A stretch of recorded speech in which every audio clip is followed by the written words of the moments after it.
যে এই জাতীয় বিভ্রান্তিমূলক কোনো তথ্য অথবা বিভ্রান্তিমূলক কোনো গণমাধ্যমের প্রচারণায় কোনো প্রার্থীকে যেন হয়রানির শিকার হতে না হয়। আমরা এই জাতীয় ঘটনায় লেভেল প্লেইং ফিল্ড নিয়ে যে আমাদের অব্যাহত শঙ্কা আমরা প্রকাশ করে আসছি, আমরা যে কনসার্ন জানিয়ে আসছি, সেটা আরেকবার নতুনভাবে প্রমাণিত হলো। আমি যেখানে বাংলাদেশের একটি দলের প্রধান এবং একটি জোটের অন্যতম শীর্ষ দায়িত্বশীল, সেক্ষেত্রে আমি যদি এই ধরনের হয়রানির শিকার হই, তাহলে আসলে নির্বাচনের ক্ষেত্রে লেভেল প্লেইং ফিল্ড কতটুকু থাকবে আছে, সেটা আমাদের জন্য আরো বড় করে একটি শঙ্কার জায়গা তৈরি হলো।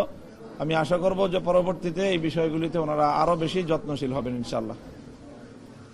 একটা প্রশ্ন ছিল, আপনি বলছেন যে অপসাংবাদিকতা সংবাদ মাধ্যমের উপরে ভিত্তি করে এই কমিশন শোকজ করেছে কিনা, তারা কি বিষয়টি তদন্ত করা উচিত ছিল কিনা, এই বিষয়টা কিভাবে দেখেন?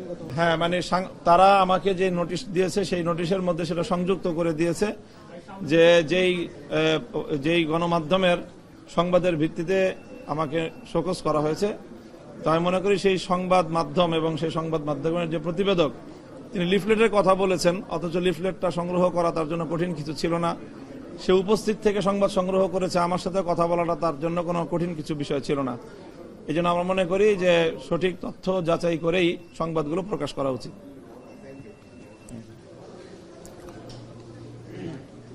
প্রিয় দেশবাসী, দেশ এবং দেশের বাহিরে, বিশেষ করে আমার নির্বাচন এলাকা চট্টগ্রাম 5, হাটহাজারী ও বায়েজিদ আংশিকের সাধারণ জনসাধারণ, আমার বিরুদ্ধে জনৈক ব্যক্তি উদ্দেশ্য প্রণোদিতভাবে উদ্ভট একটি বানোয়াট অভিযোগের ভিত্তিতে সিইসি বরাবর আমার প্রার্থিতা বৈধতা নিয়ে চ্যালেঞ্জ করে আপিল করেছিল।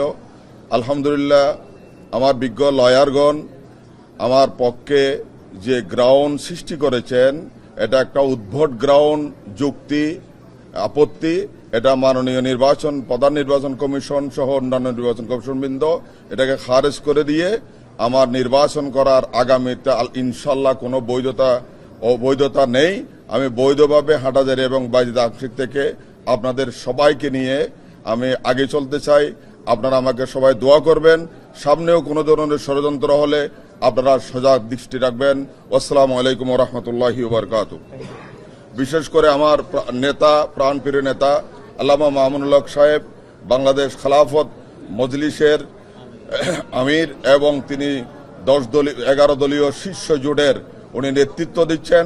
আপনারা সকলে ওনার পাশে থাকবেন।